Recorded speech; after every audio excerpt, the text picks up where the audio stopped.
invitación y muchísimas gracias por vuestra asistencia. Le paso la palabra a nuestro alcalde Miguel Alconchel. Muchísimas gracias.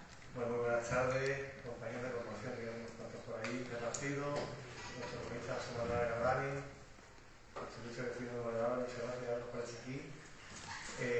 Resto del cine, muchos profesores, muchos amigos. Bueno, hoy es muy importante, especialmente para José Antonio, que sabéis que ha dejado lo mejor de su vida para su etapa de madurez. Un gran escritor, estudiante. Bueno, pues como si fuera un joven de 18 años, no para de estudiar, siempre está estudiando, siempre está en un lío de máster, una cátedra, un doctorado, nos tiene frío a los que estamos que hablar de él, pero bueno, estamos encantados de conocerlo y creo que todos tenemos que valorar su trayectoria, su esfuerzo, es muy terco, tremendamente terco, yo creo que más terco que me he encontrado en la vida, pero una persona que lo que se propone lo consigue en el tiempo que estamos compartiendo aquí en este ayuntamiento, que también tu historia laboral del ayuntamiento da para algún ensayo, una novela, no sé si tú te planteas lo que tú quieras, pues creo que la verdad es que es una persona que siempre está con inquietudes y siempre está con propuestas, eso yo creo que es muy importante. Como alcalde, yo obviamente, primero feliz porque sea compañero de este ayuntamiento, y él lo sabe, y también feliz porque podamos colaborar en este libro de historia de la Ejército Medieval, que no voy a decir nada porque no voy a hacer spoiler, ¿no? No voy a contar nada, que creo que tenemos unos invitados muy importantes que comentarán sobre el libro. Contento, como digo, porque este libro vea luz, porque el ayuntamiento se sienta parte de él, de este estudio de investigación. También contento porque he dicho que se ha rodeado de muy buenos escritores, estudiosos de la materia, de la historia, y creo que necesitamos en esta comarca especialmente que unamos esfuerzos en todos los ámbitos, y especialmente también en el de la cultura. Y por mi parte nada más, sabéis que estamos colaborando con muchísimos proyectos de investigación, no solo con este, algunos verán en breve también la luz, y espero también invitaros que asistáis. Y nada, este es el momento de José Antonio, está nervioso, ¿quién lo diría, no? Manolo va a ser el primero que intervenga, pues Manolo, tú ya lo ganas. Y José Antonio, suerte y abre el libro, que si no te vende el libro, no está contenta la editorial ni el librero. Los libros tienen más gente si se venden, si no se venden no tienen más gente. Así que, Manolo, muchas gracias.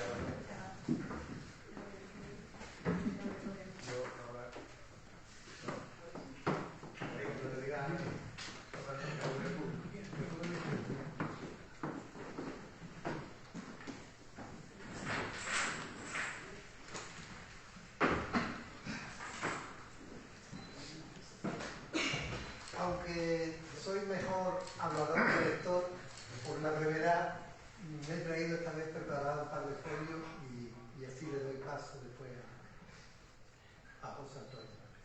En primer lugar, saludo a las autoridades, al autor del libro y a los asistentes a esta presentación de una nueva obra escrita por un papel. Hace más de 30 años, a principios de 1993, en este mismo salón de plenos del Ayuntamiento de los Barrios, me presenté como recién nombrado cronista titular. Pero tras mi dimisión voluntaria de tal cargo honorífico, a finales de 2012, lo más lejano en mi pensamiento era volver a hablar en público desde este espacio municipal. Sin embargo, la presentación del libro de José Antonio Ortega Espinosa, mi grato amigo y compañero en el Instituto de Estudios Campos Gibraltareños, al que le redacté su prólogo, hacían imposible eludir mi presencia.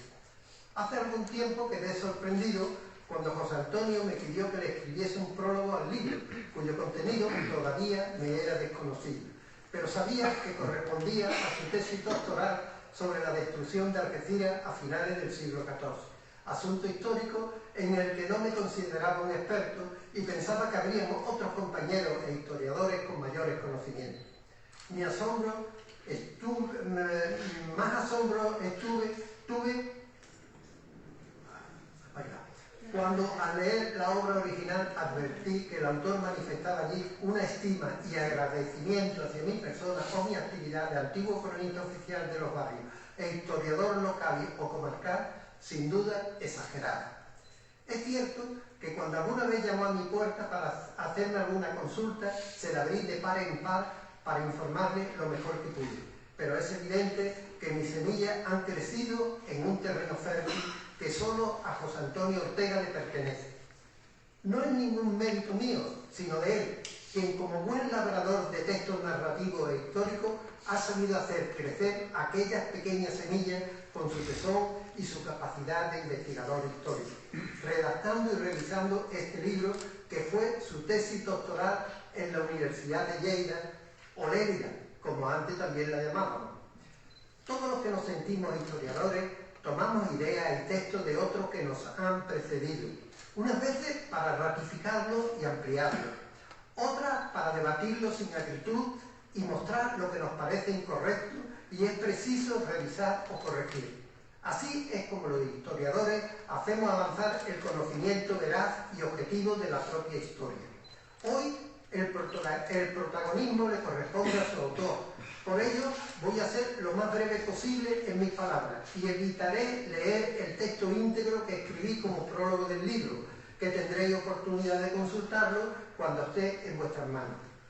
A José Antonio Ortega lo conocí cuando él era todavía un niño y yo avanzaba hacia mi juventud, porque ambos vivíamos en dos calles contiguas, Sol y Mayor, y era inevitable vernos a pesar de nuestra diferencia de edad. Nació en los barrios, igual que yo, él en 1965 y yo en 1951. De aquella época tengo un recuerdo vago de su persona, pero aún persiste en mi memoria su presencia infantil. Después de mi traslado a Málaga, fui olvidando a aquel niño y ya no volví a tener noticias suyas hasta que, siendo yo cronista oficial, recuperé su contacto y aquel recuerdo de su infancia, cuando él ya era un joven responsable de prensa en el propio ayuntamiento de los barrios. Luego fui conociendo sus ilusiones y avatares en ese cargo como periodista de noticias municipales o generales y como escritor de obras narrativas e incluso poéticas que algunos de los aquí presentes tal vez conozcan mejor que yo. Muchos de sus escritos periodísticos están recopilados en un libro suyo y como autor de obras narrativas ha publicado diversos libros, entre ellos varias novelas históricas, cuya documentación e investigación le acercó al trabajo específico de historiador, confirmando la estrecha relación que hay entre literatura e historia. Omito aquí citar los títulos, argumentos y contenidos de cada uno de sus libros publicados, que menciono en el prólogo. En cuanto a su preparación académica, debo apuntar que inició unos inquietos estudios de periodismo en la Universidad Complutense de Madrid. Pasaría luego a licenciarse en Ciencias Políticas y Sociales por la UNED y tras un máster en Identidad Europea Medieval en la Universidad de Lleida, alcanzó finalmente su doctorado en Patrimonio, Sociedades y Espacios de Frontera. En su más reciente actividad de historiador, cuenta con diversas publicaciones en el Instituto de Estudios Campos Gibraltareños y en su señera revista Almoraima, en cuyo próximo número se incluirá una comunicación suya que puso en Gibraltar en las pasadas 17 jornadas de historia del campo de Gibraltar. Del contenido del libro aquí presentado le toca hablar al propio autor, pero antes de cederle la palabra, les sugiero seguir profundizando en la investigación de la hoz o término municipal de la antigua Algeciras musulmana y cristiana, al que perteneció los barrios cuando era una modesta alcaria o aldea casi desconocida. Por ello, le aliento al compañero y amigo a proseguir sus estudios de la lengua árabe, pues con ello tal vez algún día nos sorprenda con nuevos conocimientos del pasado de los barrios en aquella época, que amplíen o revisen lo publicado hasta ahora. José Antonio, ánimo y tesón, que cuenta con mi modesto apoyo y colaboración en esta tarea de cubrir otro vacío histórico sobre nuestro pueblo natal, los barrios.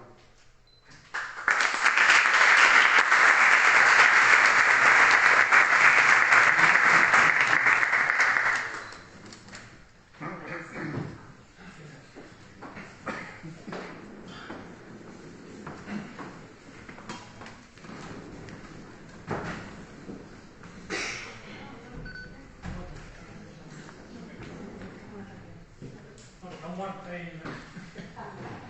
Cachito de los que no llegan. Ah, está ahí.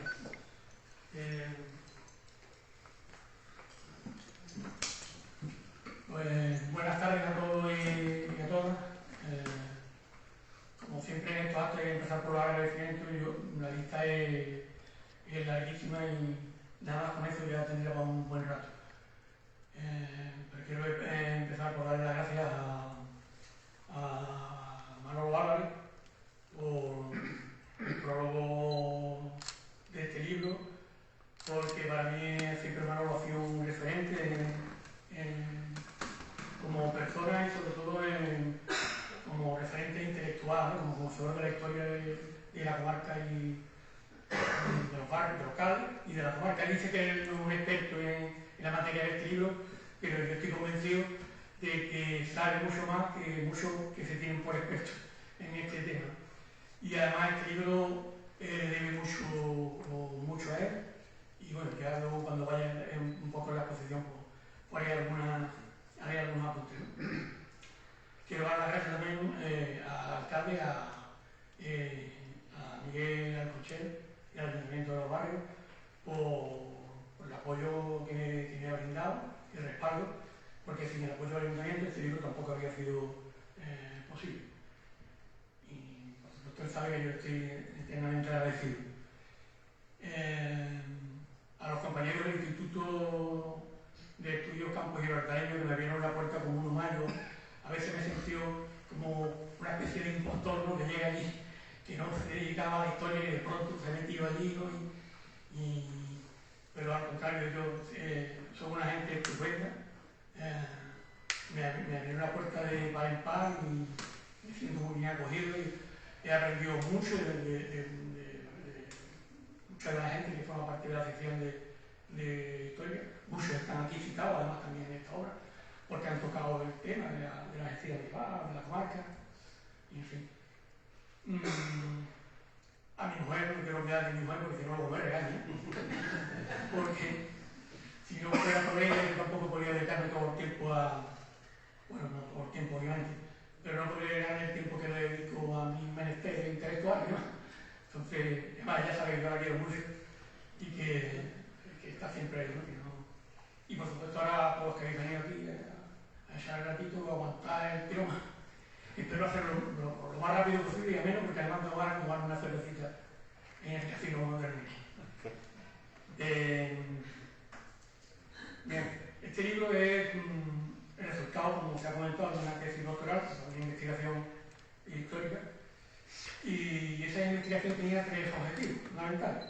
El primero era acotar en el tiempo y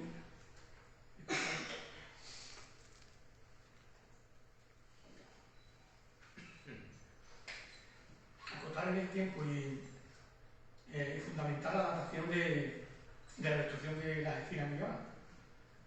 Se han barajado una fecha, luego lo iremos concretando, pero nunca se había razonado en qué fecha exactamente, por qué,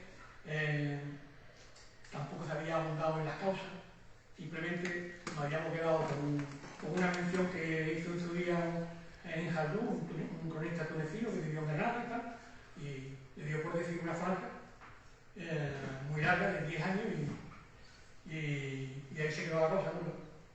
Y luego un tercer pilar del trabajo es el tema poblacional. Romper con el mito del vacío poblacional de esta comarca después de la destrucción de Algeciras. Aquí he seguido la estela también de Manolo Álvarez, que además ha sido pionero en esto, en lo que se refiere a la historia del campo gibraltar. Él lleva defendiendo esta idea desde hace mucho tiempo y yo he seguido esa estela, y además hemos hablado muchas veces de ello y me ha apuntado muchas cosas que me han sido de mucha utilidad tanto para la tesis como luego para la relación de este libro. Bueno, tengo que decir una cosa, pues claro, la gente que dice que tiene que ver esto de la Algeciras y Algeciras estar aquí con los barrios, porque ha habido gente que ya por internet me ha dicho algo. Me ha dicho, ¿y por qué no presenta el libro en Algeciras primero? Y quiero aclarar que cuando hablamos de Algeciras, cuando Algeciras a Alhambra, estamos hablando del campo de Gibraltar. No estamos hablando solamente, una cosa era lo que era la ciudad, que la ciudad obviamente estaba emplazada en lo que hoy es Algeciras, la plaza amurallada, la fortificación, pero Algeciras, aparte de eso, fue una cora, provincia del califato musulmano, la conquista musulmana. Durante un tiempo también fue taifa, reino independiente, y pues abarcó lo que estoy comentando, prácticamente algo más de lo que hoy es la comarca hoy, ¿no? La cora de Algeciras pues limitaba con la cora de Sidonia, lo que es la Sidonia hoy y demás, con la Curuna, la cora de Ronda, y la cora de Raya, que era de Málaga. El campo de Gibraltar un poquito más extendido, ¿no? Entonces, es decir, que a los barreños también los concierne, ¿no?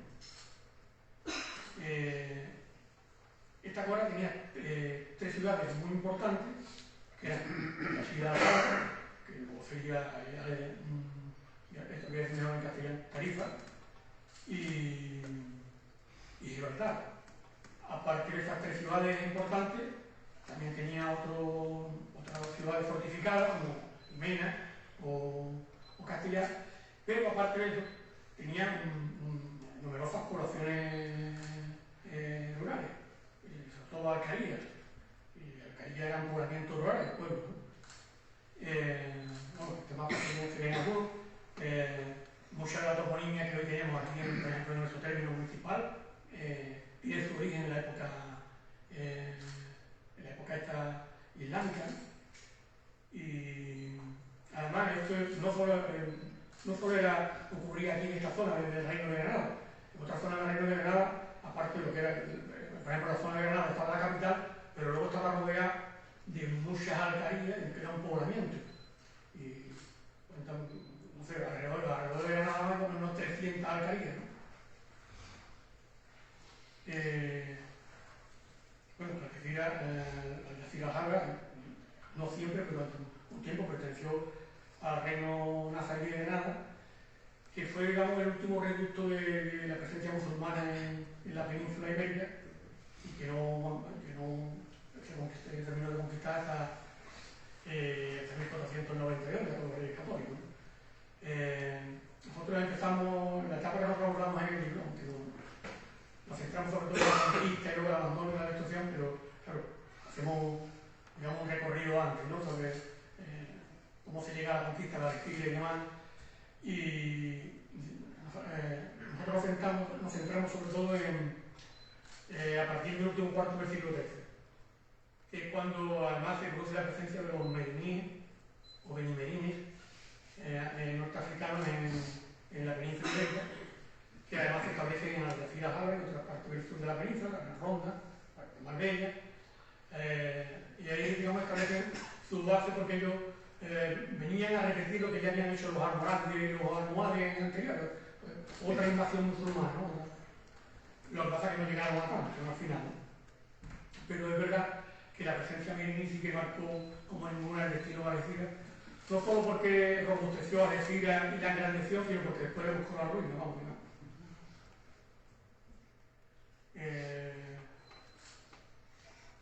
Es un mapa de los territorios que comentaba antes, ¿no? Los territorios meriníes que eran en el sur de la península, que como vemos abarca Algeciras, Castellar, Mena, Marbella, Ronda, venían del norte de África y estaban en la ruta. Algeciras era su cabeza de puente, era la puerta de entrada, ¿no? En la península. La conquista de Algeciras se produce en el marco de lo que históricamente se ha denominado la batalla del Estrecho. La batalla del Estrecho son varios hitos bélicos que se producen entre 1278 y 1279, que es cuando se produce el primer asedio castellano a Algeciras. Y bueno, aquí hay un debate, uno lo pone hasta 1350, que es cuando se produce el intento frustrado de recuperar Gibraltar por parte de los castellanos, y otros lo dejan hasta 1344, que es cuando se produce la conquista de Algeciras y demás, ¿no? El hito más importante, aparte de la conquista de Algeciras, es la toma de Tarifa en 1292 por Sancho IV, porque sin esa conquista lo demás no habría venido. Tarifa luego se convertiría en una base importante. Y además, la conquista de Tarifa en realidad fue, digamos, entre comillas, un intento frustrado de conquistar Algeciras, porque las tropas castellanas venían al sur con la intención de conquistar, de cercar a Algeciras. Sancho IV quería hacer lo que no consiguió su padre, ¿no? Alfonso X, en 1278-1279, y llegó aquí, colocó las tropas y demás, y ahí, pues bueno, tuvo su discusión con su Estado Mayor y al final le convencieron para que en lugar de atacar a Algeciras, atacara Tarifa y acercar, ¿no?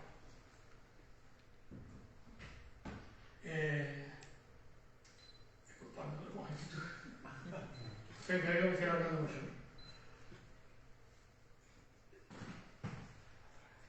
En definitiva, que la conquista de Algeciras es un hito histórico relevante. Por supuesto, la conquista cristiana del campo de Gibraltar, pero tuvo mucha resonancia histórica, casi de epopeya. Fue un cerco que duró casi 20 veces, prácticamente hace 2 años. El rey arruinó prácticamente al reino. Alfonso XI lo invirtió todo, pidió préstamos al papado, pidió préstamos al reino de Francia, invirtió toda su fortuna personal, acuñó moneda toda la que pudo, creó impuestos nuevos, pero al final lo logró, ¿no?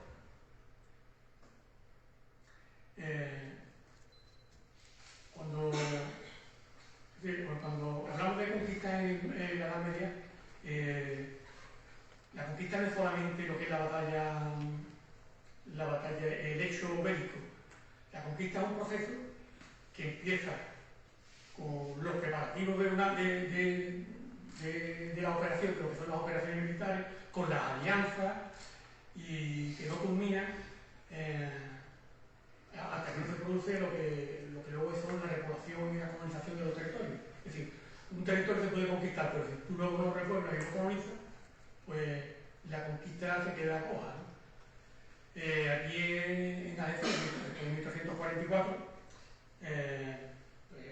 se tomaron medidas, Alfonso XI tomó medidas para que esto se repoblara, para que Algeciras volviera a recuperar pulso, vida, tomó medidas, hizo una carta de ordenación,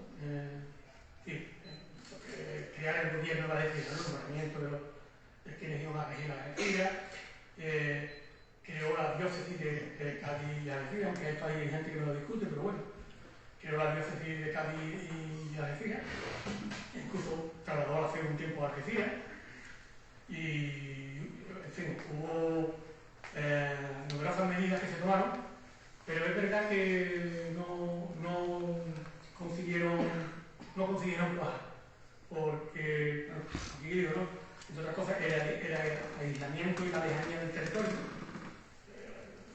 Estaba, digamos, un poco aislado con respecto a Sevilla, Jerez, que eran las ciudades importantes, ¿no? Su proximidad al norte de África, la crisis del siglo XIV, el siglo XIV fue un siglo de crisis económica, de peste,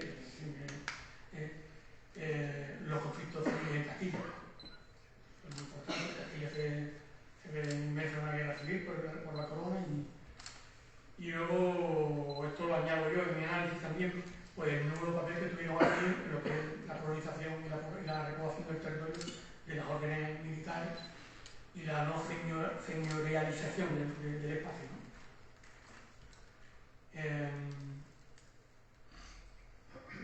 Algeciras permanece durante 25 años bajo soberanía castellana. Como digo, lo que es el proceso de repoblación y colonización no tiene el resultado esperado para la corona, y en ese tiempo, llegaba el año 1369, en el marco de la guerra civil castellana que enfrenta a Pedro I y a su hermanastro Enrique II, José Enrique de Trastámara, pues se produce, los árabes, el nazarí, Muhammad V, aprovecha para recuperar Algeciras, y lo recuperó además en 3 días. en ese momento estaba desguarnecida, estamos hablando de una guerra civil, y entonces esta pérdida guarnecida se enmarca en esa guerra civil, porque además Mohamed V era aliado de Pedro I en contra de Enrique II, y además también fue fruto de una alianza de Mohamed V y Fernando I de Portugal. La Edad Media es una edad que este periodo es un periodo conflictivo de guerras con Portugal, de guerras con Aragón, de guerras con Granada, teníamos la guerra de los 100 años en Europa, y en ese marco se produce la pérdida de Algeria, ¿no? Luego, como digo, como ya he dicho antes, esta conquista se produce en 1369, o esta reconquista, y permanece unos años bajo soberanía nazarí, y en una fecha que todavía no estaba ahí determinada y en la que había una cierta controversia, pues se produce el abandono y la destrucción por los nazaríes. De la noche a la mañana, un día Mohamed V dice: abandonamos y destruimos Algeciras y nos vamos, ¿no? Y la dejamos abandonar.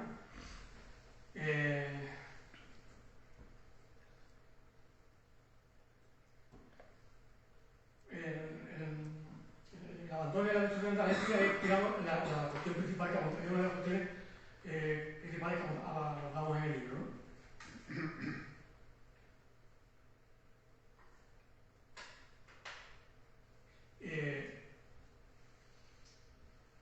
Por un lado está lo que es el problema de la datación. Nosotros abordamos el problema de la datación porque, como digo, había una controversia histórica, todavía sigue habiendo, porque las controversias a veces no se solucionan. No se soluciona hoy día, que tenemos fuente hoy día, que tenemos televisión, que tenemos radio, que tenemos una noticia ahora, pues mañana estamos hablando de un hecho político o histórico que ocurrió hace 700 años. Y abordamos el contexto político-diplomático y las causas en las que se produce y por las que se produce ese abandono y esa destrucción, ¿no? Que tampoco habían sido abordadas, ¿no?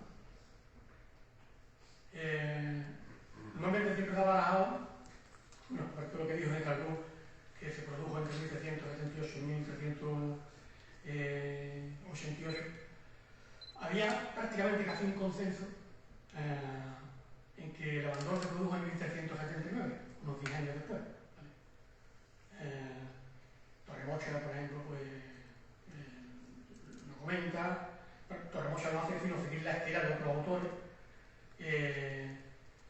López de Coca, que es un insigne medievalista, que también plantea esta fecha de 1379, y luego hay otros autores, por ejemplo Manuel López Fernández, un trabajo plantea llegar hasta 1790, pero no había hay otro autor, Carlos Gómez de Avellaneda, que plantea 1375, pero la controversia seguía ahí. Nosotros planteamos como fecha más probable la primera mitad de 1380,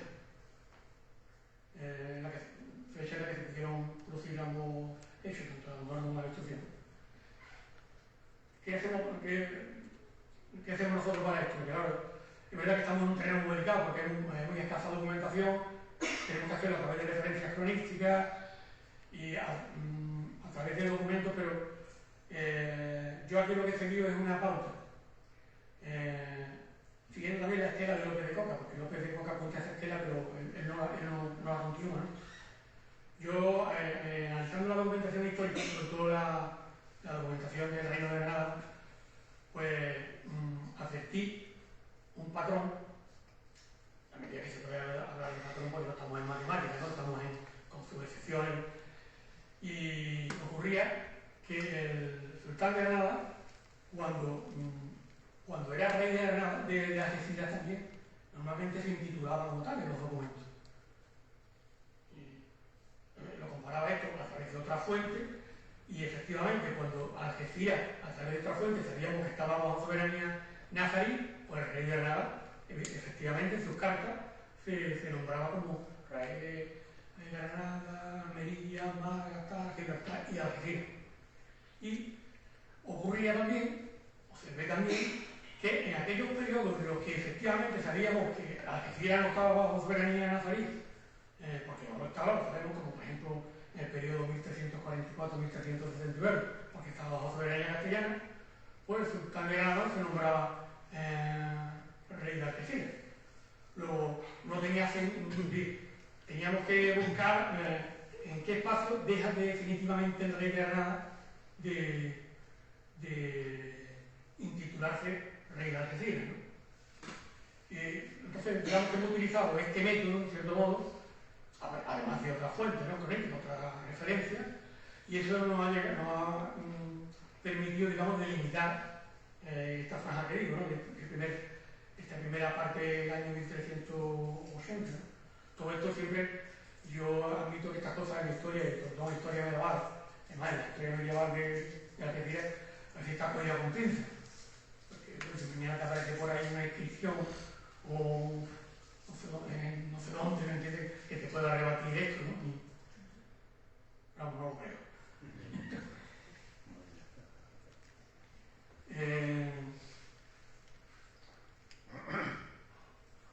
Bueno, voy a ir leyendo porque sé que lo estoy alargando. Esta es una carta interesante del archivo de General de Simancas y a partir de esta carta y otras que veremos, pues por lo que digo, la desaparición de Algeciras no se produce antes del 10 de febrero de 1378. Esta carta es del 10 de febrero de 1378.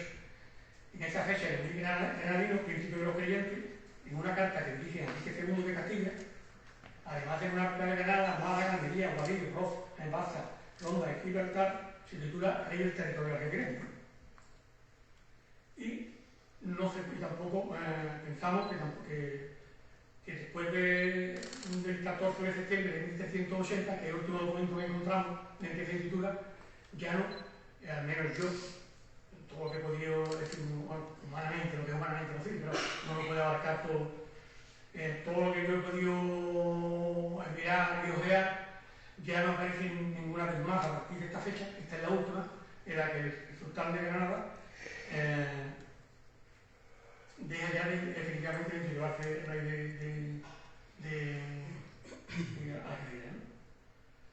El libro está enriquecido ya documentos de paso, reproducción del documento histórico, la verdad que le da un cierto valor al texto, ¿no? Porque que tiene Manolo Fabio Fernández y Antonio también que está allí, lo que es buscar documentos, encontrarlos, llamarlos, que lo reproduzcan, en fin, tiene un trabajo ya, un coste económico que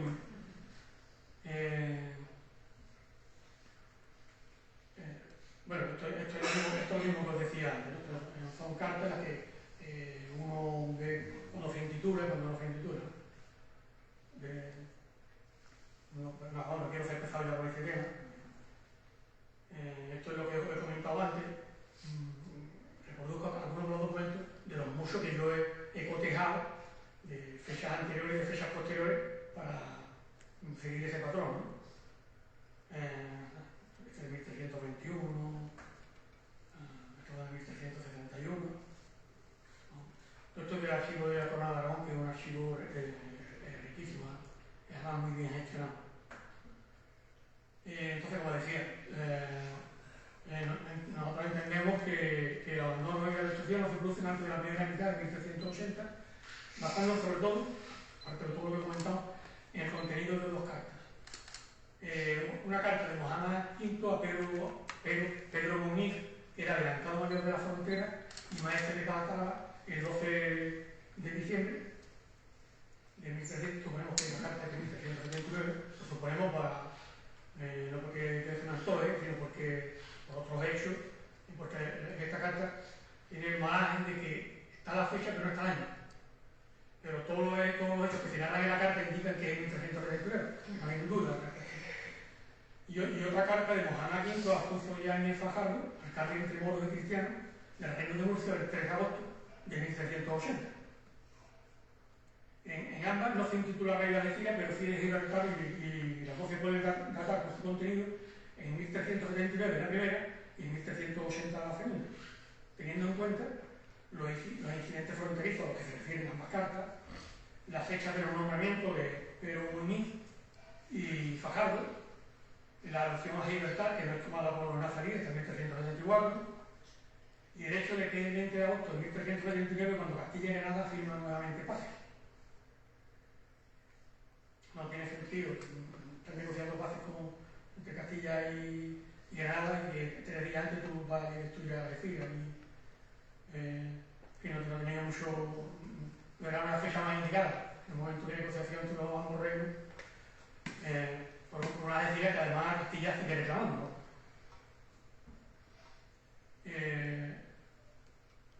La causa que más se ha barajado por el tema del abandono de la destrucción, para explicar el tema del abandono de la destrucción,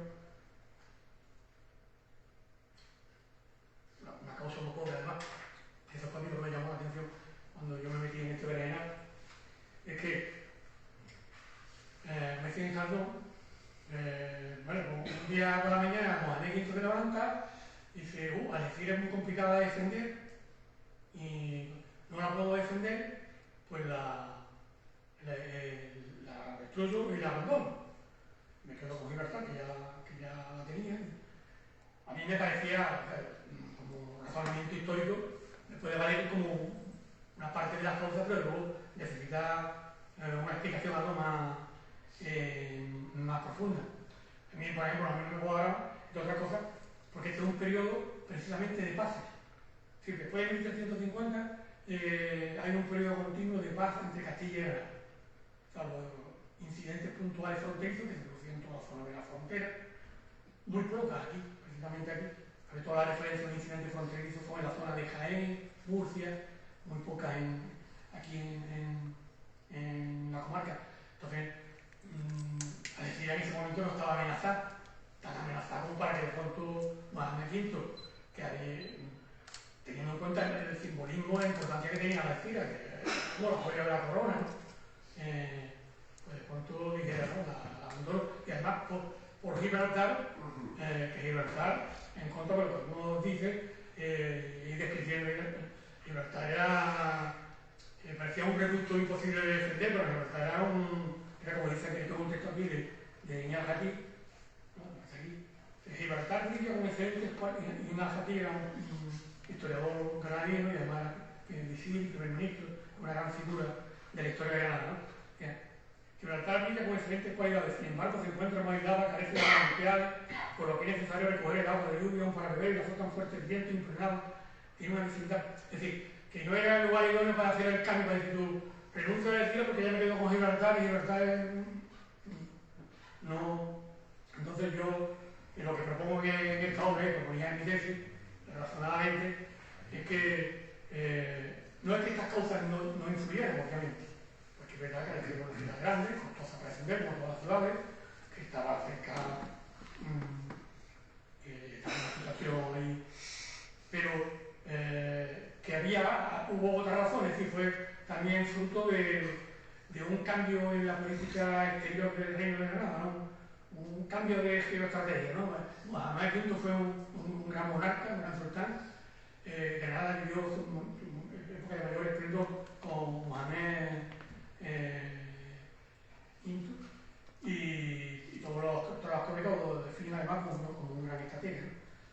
Entonces, voy a seguir refiriendo, pero en definitiva, lo que hacemos aquí es poner el foco en el norte de África.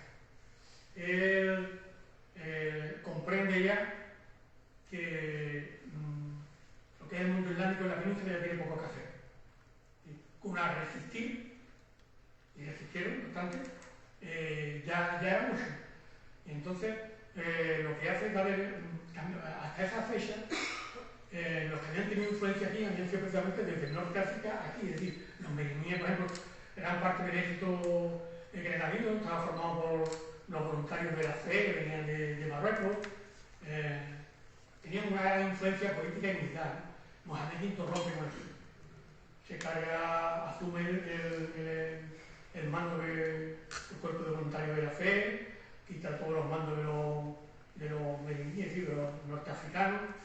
Y no solo eso, sino que además, como en ese momento el sultanato de fe está en crisis, y también conflictos internos, pues aprovecha además para influir en manejar, digamos, el gobierno, intervenir en este contexto cuando se produce también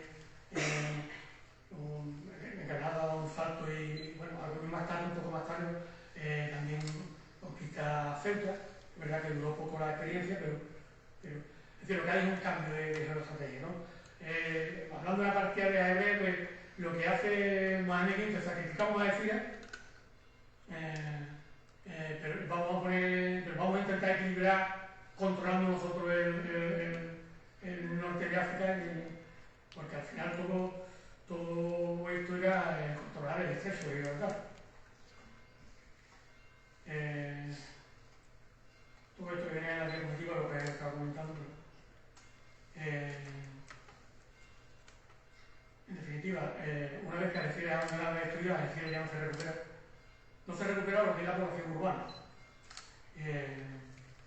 Aunque hubo intentos de repoblación antes y después de la conquista de Gibraltar, hubo varios intentos, pero no cuajaron. No cuajaron de otras razones porque tampoco hubo interés por parte de las poblaciones vecinas.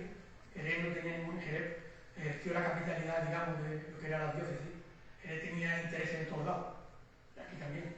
Tenía Tarifa también, tenía sus intereses, y luego una vez Gibraltar, una vez que es constituido también, que pasa a manos castellanas y se constituye como municipio, y además consigue los términos de Algeciras, porque una vez que Gibraltar es conquistada por Castilla, pues los términos que eran los términos de Algeciras son cedidos a Gibraltar. No hubo un interés porque Algeciras se recuperara. Pero sí permaneció en la memoria, siguió teniendo su importancia, porque si uno ve, por ejemplo, los portulanos son las relaciones de puertos, la ubicación de puertos que había en esa época, o Algeciras seguía siendo incluida en los portulanos del siglo XV, cuando el puerto ya Algeciras había sido destruida, el puerto también. Y hay otro que yo menciono aquí en el libro,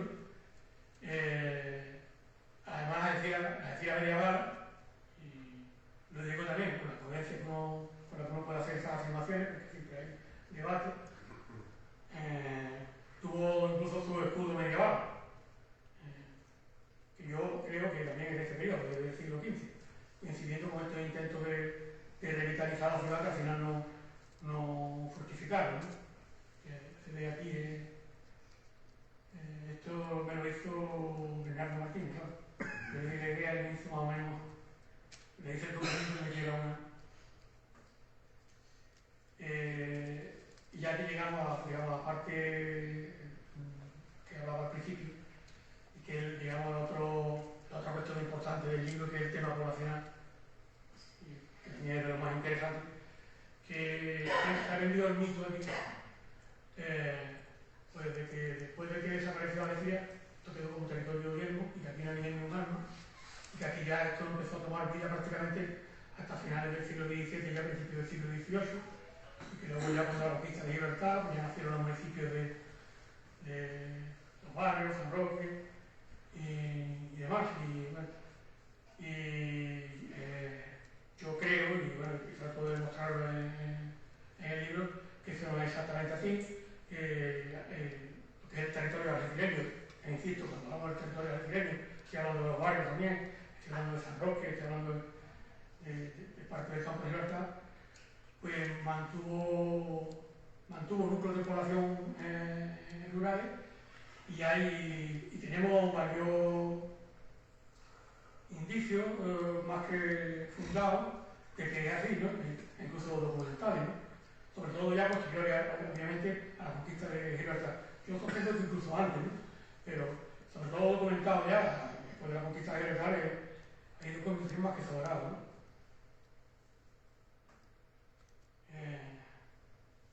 Lo que estoy mencionando aquí, cuando Algeciras es abandonada y destruida, y luego ya se van de aquí, se repliegan sobre Gibraltar, al otro lado del Guadalranque,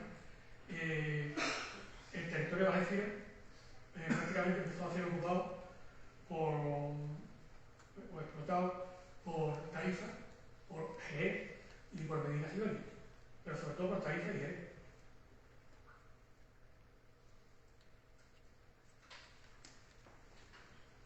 Esto da pie a que cuando cuando en 1462 se conquista Gibraltar y el rey Enrique IV le da los territorios, el término de Algeciras, se lo otorga a Gibraltar, pues esto va a dar lugar luego a un pleito, un famoso pleito ahí entre Tarifa y Gibraltar por los términos de Algeciras, porque todo planteaban los derechos que ellos tenían a ser dueños del término de Algeciras. Tarifa prácticamente desde 1383 estaba ocupando y explotando el término de Algeciras, los montes y demás. Y según tenemos constancia, a través de estos pleitos, desde 1393. No es de extrañar que hubiera este conflicto por el término de Algeciras, porque es un término rico, bueno aquí, ¿no? Está enclavado en el Parque Natural de los Arcos Locales y algunas fotos son de mi amigo Alfonso, como en esa garganta de Gran Cavidad, ¿no? Que no parece ni que estemos en el campo de Gibraltar, pero en el campo de Gibraltar. Y este era un territorio rico, sobre todo de sus montes, ¿no? Que era muy aprovechable, ¿no? Y además, traigo aquí una cita de Martín Gutiérrez, que es un historiador aquí gaditano, que él ha estudiado sobre todo el tema del paisaje agrario en la Edad Media, ¿no? Y me llamó mucho la atención entre otras citas de él, esta reflexión que hace sobre lo que es el bosque, cómo en el sur, aquí lo que está hablando, lo que nosotros, cómo aquí el bosque es explotado y ocupado, antropizado, que se diría, ¿no? Habitado, a diferencia de lo que ocurre, por ejemplo, en Europa Central o en el norte de Europa, donde el bosque, lo habréis visto en los cuentos estos de los hermanos Grimm o de Christian Andersen, el bosque es como algo misterioso y que da miedo y que si no te adentra mucho en el bosque mejor, ¿no? Aquí es todo lo contrario, aquí el bosque puede ser explotado, aprovechado e incluso habitado, ¿no? Y luego aquí está grabado en el libro de la Montería, de mediados del siglo XIV, pero hace una descripción interesante de los montes de Tarifa, de los montes de Algeciras y de la riqueza que tenían, ¿no? Y sobre todo lo importante de los núcleos rurales que había, ¿no? De alquería y demás, ¿no? Luego aquí lo que traigo al corazón son muchos de los documentos, no traigo todos porque son bastantes los que están en el libro, y ni siquiera está aquí lo más interesante, pero documentos de los que ya estamos hablando de vecindad de Algeciras. Por ejemplo, es de 1538, y habla de un vecino de Algeciras que se va a Sevilla, pues el barco va hacia las Américas, ¿no? Y otro documento que habla también de un tal Pedro de Algeciras. Luego pues, hay otras fuentes, ¿no? Que nos hablan de esta historia, esta fuente que es de Bartolomé Gutiérrez, de historia de Jerez, pues que nos habla de cómo incluso en el siglo XV todavía había montones de aldeas, que es lo que es el territorio de la comarca, ¿no? Lo que es el territorio algecireño. Es decir, que muchas de estas referencias las tengo gracias a Manolo. Y esta cita que está en la Alhambra, unos textos escritos de la Alhambra, que es un canto a alabanza del texto que está aquí abajo. Vamos a aquí que conquistaste a Algeciras, se refiere al año 1369, por fuerza de armas y abriste al socorro una puerta que estaba cerrada, y antes de ella conquistaste 20 lugares y hiciste toda su riqueza, viene de tus ejércitos. Es decir, que no solo era Algeciras, sino que había otro sitio que también tuvo que tener lugar, ¿no? Esto es una cita que traigo de la Giñari, que es un auto anterior, pero es para dar la idea de lo que comentaba al principio de mi exposición, de que lo que era la Algeciras musulmana era cabeza de partido, como dice ¿no? la Giñari, ¿no? En su lenguaje, de numerosas localidades, que había un montón de núcleos de población. Aparte de lo que era Algeciras Jabre, lo que era Tarifa y lo que era Gibraltar, y demás, tenía otros muchos de núcleo, ¿no? Aquí traigo un apunte demográfico de varios años. Tenía un compañero del Instituto de Estudios Campesinos Alcareños que hace un estudio sobre el origen de los serían pobladores de la Algeciras cuando se recupera Algeciras ya a principios del siglo XVIII. Y a través de este estudio llega a la conclusión de que al menos un 30% de los que pueblan las Algeciras son gente que ya vivía aquí. Así que lo único que hace es habitar las Algeciras, lo que es la plaza, que se empieza a reconstruir, pero que ya vivían en los alrededores de Algeciras y desde luego en los barrios, ¿no? Y no lo traigo aquí, pero un documento que también tuve conocimiento de gracias a la Fundación Romano, y además es muy interesante, que afecta a los barrios, porque es de 1606, es una partida de matrimonio de un tal Juan Gutiérrez con una tal Ana García, que son de los barrios, vecinos de los barrios, estamos hablando de 1606, y se casan en Cádiz. Está reproducido en el libro, en el documento, está. Es decir, que había, bueno, por supuesto, hago mención en el libro, citando Operación Ahorro, también, porque no nos ha centrado mucho en el tema de la alcaldía de los barrios. Como mínimo una, o más de una, y la alcaldía, como digo, no era un cortijo, la alcaldía era algo más que un cortijo, la alcaldía era un pueblo, de hecho en árabe, alcaldía significa pueblo, ¿no? Y solían tener incluso su casa-torre, para el caso de que venían forajidos, pues trataban de protegerse en la casa-torre y demás, ¿no? Y bueno, una vez que la decía una destruida, que ocupada por los castellanos, pues en definitiva se convierte en un espacio de frontera entre Castilla y Granada, y en este espacio ocurre lo que ocurre en otros espacios de la frontera castellano-granadina, ¿no?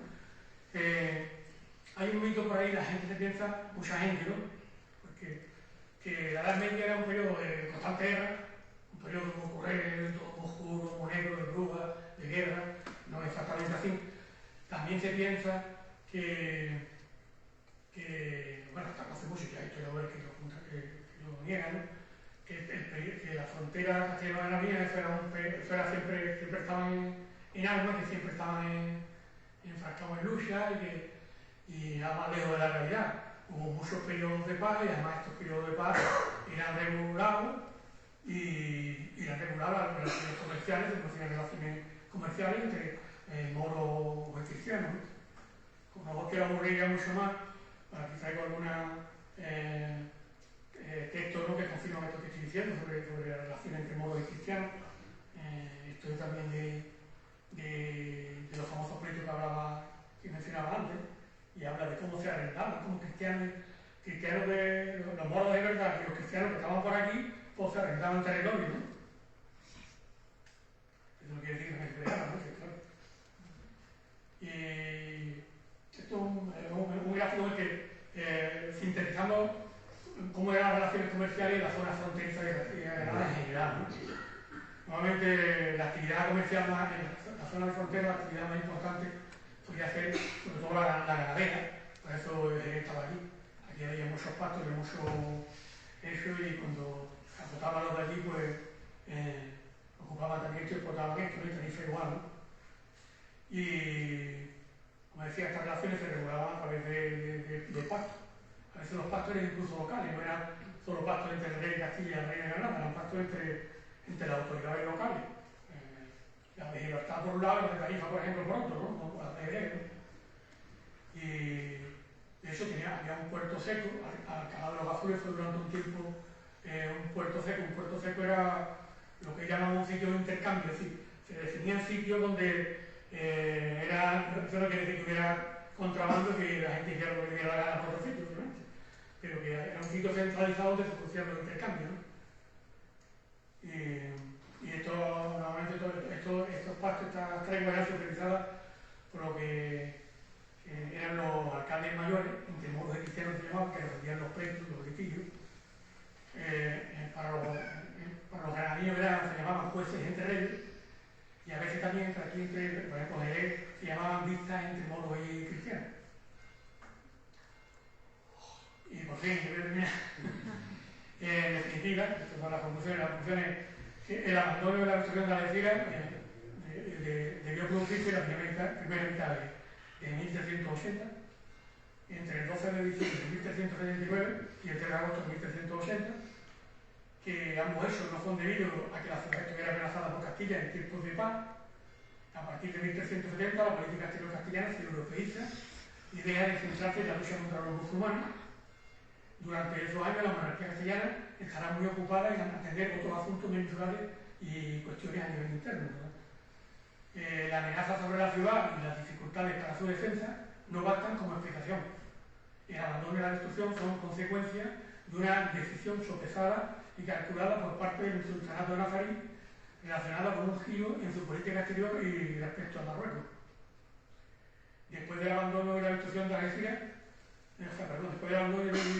Algeciras continuó manteniendo su entidad tal como si existiera. De hecho, todos los reyes castellanos siguieron titulándose y llamándose también luego reyes de la Red, de Castilla, de León, de Navarra, de Nápoles y de Algeciras, ¿no? No hacemos mucho, como quien dice. Hemos visto el escudo de armas, además. Y bueno, yo he visto, bueno, no lo hemos visto con la claridad que yo hubiera querido, pero bueno, en el libro se relata los intentos también de recuperación, de repoblación y demás, ¿no? Y la otra conclusión pues, es que el territorio no quedó yermo, como se está manteniendo hasta hace mucho, y que incluso autores que siempre han mantenido esa tesis, como Raúl González, que hemos hablado muchas veces, como por ejemplo Torremosa, a quien yo, por cierto, también tengo un gran respeto y una gran admiración, y también me ha echado muchos cables con este trabajo, pues era un autor de lo que siempre me ha mantenido también, que esto de aquí, y Manuel me lo ha contado en las conversaciones de la Ciencia, que esto había en arma, esto era, pero los últimos trabajos que él mismo ha venido haciendo ya, y que yo he leído, pues ya él dice todo lo contrario, ya acepta que efectivamente pues, sí, aquí había poblamiento. Y nada más, que me he enrollado un poquito más, que yo quería hecho el cálculo de hacer media orilla, pero es que me he ido y al final, que espero no haber aburrido mucho. Es verdad que el libro es un libro académico. Que esté buscando una novela, todo es una novela. Un libro con mucho aparato crítico, con muchas notas al pie, con muchas referencias, muchas superhistorias. Entonces, es sobre todo para que les interese mucho la historia. De todas maneras, que lo leemos va a tener una visión de lo que es la historia medieval del campo de Gibraltar y concretamente de